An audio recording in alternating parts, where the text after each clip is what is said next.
اعوذ باللہ من الشیطان الرجیم بسم اللہ الرحمن الرحیم وَلِمَنْ خَافَ مَقَامَ رَبِّهِ جَنَّتَانِ فَبِأَيِّ آلَاءِ رَبِّكُمَا تُكَذِّبَانِ۔ پچھلے آیت میں بات چل رہی تھی کہ اللہ تعالیٰ یہ فرما رہے تھے کہ جو مجرم لوگ ہیں ان کو اللہ تعالیٰ کہیں گے کہ یہی وہ جہنم ہے جس کو تم دنیا کے اندر جھٹلایا کرتے تھے، تو آج تم اس جہنم کے اندر کیا ہے اس کا رہ کے اس کا مزہ چکھو۔ اور جو جہنمی لوگ ہوں گے وہ جہنم کے جو ہے چاروں طرف چکر لگائیں گے، اور جو کھولتا ہوا پانی ہے اسی کی جو ہے درمیان اسی کے جو ہے چاروں طرف چکر لگاتے رہیں گے۔ اب آگے اللہ تعالیٰ جو ہے ایک ہوتا ہے کہ عام مومن، ایک ہوتا ہے خاص مومن۔ خاص ان لوگوں کو کہا جاتا ہے جو بہت زیادہ نیک ہیں، جیسے اولیاء کرام، بزرگان دین، اللہ والے، علماء کرام۔ تو کچھ وہ لوگ ہوتے ہیں جو ایک عام مومن ہوتے ہیں، جیسے کہ اپنا 5 وقت کی نماز ادا کیے نہ چل دیے۔ ایک وہ ہوتے ہیں جو ہر چیز کی پابندی کرتے ہیں، نماز خشوع خضوع والی ان کی نماز ہوتی ہے، آرام سے سکون سے ٹھہر ٹھہر کر نماز ادا کرتے ہیں، اور باقی وقت میں جو ہے قرآن کے حلقہ میں بیٹھتے ہیں، حدیث کی حلقہ میں بیٹھتے ہیں، تعلیم میں بیٹھتے ہیں۔ اور کچھ وہ لوگ ہیں جو اللہ کے راستے میں 1-2 گھنٹہ لگاتے بھی ہیں کہ خصوصی ملاقات کر لیے، گشت میں جا کے لوگوں سے مل لیے۔ تو اس طرح کے یعنی ہر طرح کے لوگ ہیں۔ تو اس آیت میں جو آگے جو بیان ہو رہا ہے یہ ان لوگوں کی بات کر رہے ہیں جن کے دلوں کے اندر ہمیشہ اللہ کا خوف ہوتا ہے، جس کو خاص مومن کہتے ہیں۔ ان کا الگ ایک مقام ہوگا۔ اور جو عام مومن ہے جو صرف 5 وقت کی نمازی ادا کرتے تھے، نیک تھے، گناہ سے بچتے تھے، نماز کی پابندی کرتے تھے، بس باقی وقتوں میں باقی کاموں میں ان کو کوئی دلچسپی نہیں تھی، تو ان کا الگ آگے مقام آئے گا۔ لیکن آج جو ہوگا اس کا جو ہے خاص مومن کے بارے میں تذکرہ کریں گے۔ وہ یہ کہہ رہے ہیں کہ وَلِمَنْ خَافَ مَقَامَ رَبِّهِ جَنَّتَانِ، جو لوگ اپنے پروردگار کے سامنے کھڑے ہونے سے ڈرتے ہیں ان کے لیے 2 باغ ہیں۔ جنتان، کتنے باغ ہیں؟ 2 باغ ہیں۔ اب یہاں پر سمجھیے کہ اللہ کے سامنے کھڑے ہونے سے ڈرنے کا مطلب کیا ہے۔ تو یہاں پر یہ ہے کہ جو انسان اپنے دل کے اندر اس کے یہ ڈر ہو اور خوف محسوس ہو کہ اگر ہم فلاں گناہ کریں گے تو ہمیں اللہ کے سامنے میدان محشر میں جو ہے کھڑا ہونا ہے، تو وہاں اگر انسان کھڑا ہونے سے ڈرے گا کہ نہیں بھائی ہمیں حساب جو ہے بہت سختی سے اللہ تعالیٰ حساب لیں گے، اللہ کے سامنے ہمیں جانا ہے، منہ دکھانا ہے، تو ہم کس منہ سے جائیں گے؟ اگر دنیا کے اندر کوئی گناہ والا کام کرتے ہیں تو کون سے منہ لے کے ان کے پاس جائیں گے؟ تو ایسے لوگ جو ہے ہمیشہ اپنے دل کے اندر ڈر رکھتے ہیں، خوف رکھتے ہیں، تو یہ لوگ گناہ سے بچتا ہے۔ ایک چیز یہاں پر پوائنٹ کی بات جو ہم نے کتابوں کا مطالعہ کیا اس میں دیکھا کہ خوف جس انسان کے دل کے اندر ہوگا وہی انسان نیک کام کرے گا، اللہ سے ڈرے گا۔ اس کی مثال آسان سی ہے، دنیا کی مثال لے لیجیے۔ جیسے کہ آپ کو معلوم ہے کہ سامنے جو ہے پولیس وہاں پر ہے، ہیلمٹ چیک کر رہا ہے، لائسنس چیک کر رہا ہے۔ اب کسی کی ہمت نہیں ہوگی جس کے پاس ہیلمٹ نہیں ہوگا، جس کا لائسنس نہیں بنا ہوگا، اس کی ہمت ہوگی وہاں جانے کی؟ نہیں جائے گا۔ کیوں؟ اس کے دل کے اندر ڈر آ گیا، خوف پیدا ہو گیا کہ بھائی نہیں جائیں گے تو بس ہو گیا، سیدھے فین جو ہے مار دیں گے، وہ 5000 کا جو اچھا خاصا چونا لگ جائے گا۔ کیا ہوا؟ ڈر کی وجہ سے۔ اسی طرح اگر ہمارے فرق اتنا ہے کہ دنیا کی چیزیں ہمیں نظر آ رہی ہے تو انسان ڈر جاتا ہے کہ سامنے شیر ہے، کسی کی ہمت نہیں ہوگی کہ وہاں چلے جائیں۔ معلوم ہے کہ سامنے جو ہے کوئی ایسا کام ہو رہا ہے کہ جہاں جانے سے ہمیں نقصان ہوگا تو انسان نہیں جائے گا، پیچھے ہٹ جائے گا، اس لیے کہ سامنے ہمیں نظر آ رہی ہے۔ لیکن آخرت کا جو عذاب ہے، جہنم کا عذاب، دوزخ کا عذاب، جو یہ سب جو چیزیں ہیں یہ ہمیں نظر نہیں آ رہی، یہ صرف قرآن ہمیں بیان کر رہا ہے، یہ صرف علماء کرام کے ذریعے سے لوگوں کو بتلایا جا رہا ہے، تو جس کی وجہ سے ہمیں یقین نہیں ہو رہا ہے۔ اب جب یقین نہیں ہوگا تو دل کے اندر ہمارے خوف پیدا نہیں ہوگا اللہ کا۔ جب اللہ کا خوف دل کے اندر نہیں ہوگا تو انسان جو چاہے گا وہ کرے گا، اس لیے کہ اس کے دل کے اندر کوئی خوف ہی نہیں ہے، اللہ کا ڈر ہی نہیں ہے۔ اگر اللہ کا ڈر ہوتا ہے تو دیکھیے آپ اولیاء کرام کو، بزرگان دین کو دیکھیے، علماء کرام کو دیکھیے، ایسے ایسے اللہ والے ہیں جن کی برکت سے ہم لوگ بچے ہوئے ہیں، دنیا چل رہی ہے۔ یہ کیسے ہوتا ہے کہ دل کے اندر ڈر ہوتا ہے، ان کے دل کے اندر خوف پیدا ہوتا ہے۔ تو ہمیں بھی اپنے آپ کو کوشش کرنی چاہیے کہ بھائی ہمیں اپنے دل کے اندر اللہ کا ڈر پیدا کرنا ہے۔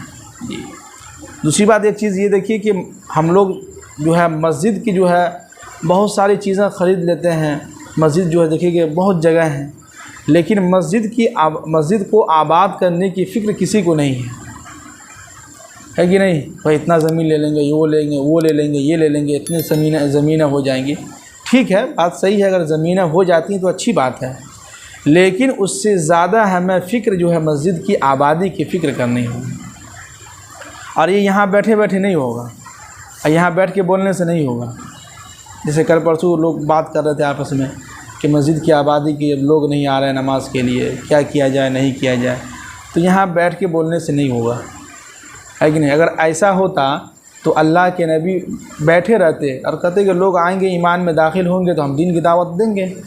نہ اللہ کے نبی چلے ہیں، طائف کے وادیوں میں 3 میل دور تک جو ہے لوگوں نے پتھر مارے ہیں، بچوں نے ان کو پریشان کیا، تب جا کے یہ دین یہاں تک پہنچا ہے۔ تو یہ بیٹھنے سے کام نہیں چلے گا، ہمیں وقت دینا ہوگا، 10 منٹ 15 منٹ دھیرے دھیرے انسان وقت دے گا، یہ کام ہوگا۔ آپ دیکھیے نا، 1 مہینہ لگاتار یہ کام کو شروع کر دیجئے، پھر دیکھیے انشاءاللہ مسجد آباد ہوگی۔ تو ہمیں مسجد کو آباد کرنے کی فکر بہت ضرورت ہے اس کی۔ زمین تو خریدے جائیں گے، مسجد بنے گی انشاءاللہ آگے چل کے، اللہ نے چاہا تو اچھی مسجد بنے گی، لیکن پہلے مسجد کو آباد کرنے کی فکر کرنی ہوگی۔ یہ جو صف خالی ہے، اس صف کو پر کرنے کے لیے ہمیں باہر نکلنا ہوگا، 10 منٹ وقت دینا ہوگا، لوگوں سے ملاقات کرنی ہوگی، ان کو دین کی دعوت دینی ہوگی، تب جا کے یہ مسجد کی آبادی کی فکر ہوگی۔ اور جب مسجد کی آبادی کے لوگ جب آئیں گے اور مقتدی کی تعداد زیادہ ہوگی، تب لوگوں کے دل کے اندر خواہش پیدا ہوگی کہ بھائی زمین خریدی جائے، مسجد کو بنایا جائے، مسجد کو تھوڑا سا پھیلایا جائے، تو مسجد میں ٹائلس بچھایا جائے، یہ لگایا جائے، وہ لگایا جائے۔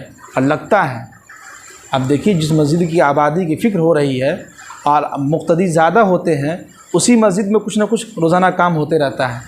کیوں کہ 10 طرح کے لوگ آتے ہیں، پوری مسجد بھری رہتی ہے، تو کسی کے اندر خواہش ہوتی ہے یار مسجد میں یہ چیز لگنی چاہیے، وہ اپنے پیسے لگا دیا، یا مشورے میں جو بات رکھی لگ گیا۔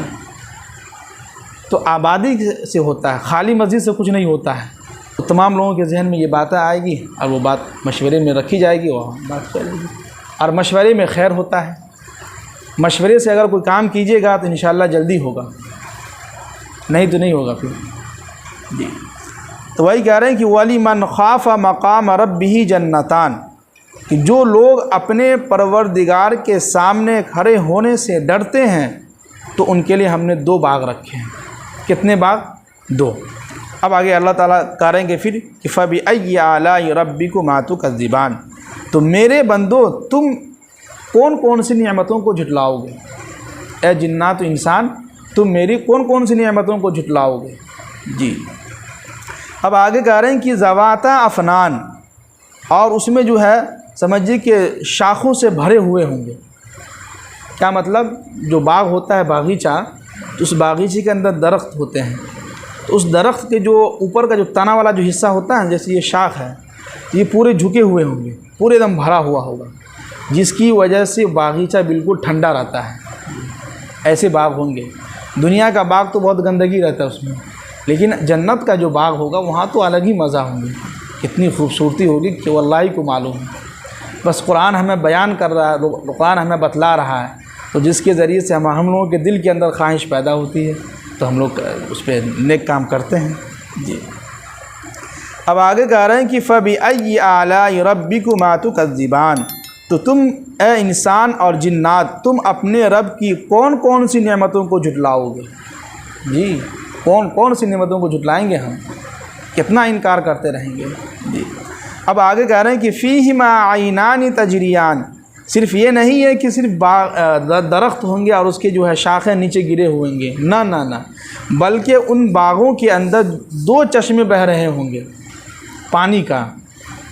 اب جس باغیچہ میں، جب آپ دیکھے ہوں گے پارک وغیرہ میں، اب بیتیا میں ایک پارک ہے، اور ہم لوگ لکھنؤ وغیرہ میں بھی گھومے ہیں، تو پارک کے اندر جو بیچ میں دیکھیں گے پانی کی طرف فوارہ نکلتا ہے، کتنا اچھا لگتا ہے، کتنا خوبصورت لگتا ہے۔ اسی طرح جنت کے اندر جو باغ ہوں گے، اس باغ کے اندر 2 چشمے ہوں گے، نالے پانی کا، جو 2 بالکل بہہ رہے ہوں گے، اور ایسی آواز آئے گی جب پانی جب بہتا ہے نا، اس کی ایک الگ سی آواز ہوتی ہے پانی بہنے کی، وہ جو آواز جب آپ سنیں گے تو اتنا اچھا لگے گا۔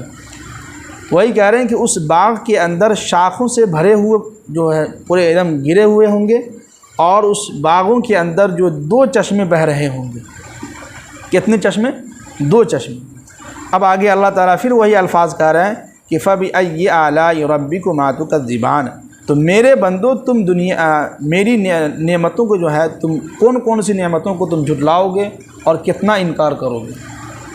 جی اب آگے پھر کہہ رہے ہیں کہ فِيهِمَا مِن كُلِّ فَاكِهَةٍ زَوْجَانِ، پہلے تو کہا کہ شاخوں سے بھرے ہوئے ہوں گے، پھر 2 چشمے جو ہے جاری ہوں گے، اب کہہ رہے ہیں کہ اس میں ہر قسم کے میوے، 2 قسم کے میوے ہوں گے، بھرے ہوئے ہوں گے۔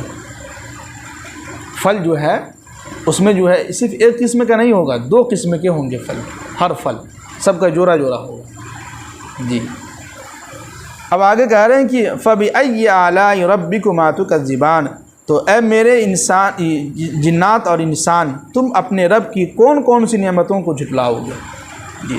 جی تو اتنے سارے آیت میں سمجھیے کہ اللہ تعالیٰ ان بندوں کی باتیں کر رہے تھے جو خاص بندے ہیں، جن کو اللہ تعالیٰ ایسے جنت میں داخل کریں گے جن کو جو ہے 2 باغ ہوں گے، 2 باغ ملیں گے، اور اس باغ میں ہر طرح کے جو ہے چیزیں ہوں گے۔ تو یہ کب ہوگا؟ جب ہم اللہ کے سامنے کھڑے ہونے سے ڈریں گے، اور اس دل کے اندر خوف ہوگا، ڈر ہوگا، تو انسان اپنے آپ کو گناہوں سے بچائے گا۔ اللہ تعالیٰ ہم سب لوگوں کو عمل کرنے کی توفیق نصیب فرمائے۔ سبحان اللہ بحمدہ، سبحانک اللہم وبحمدک۔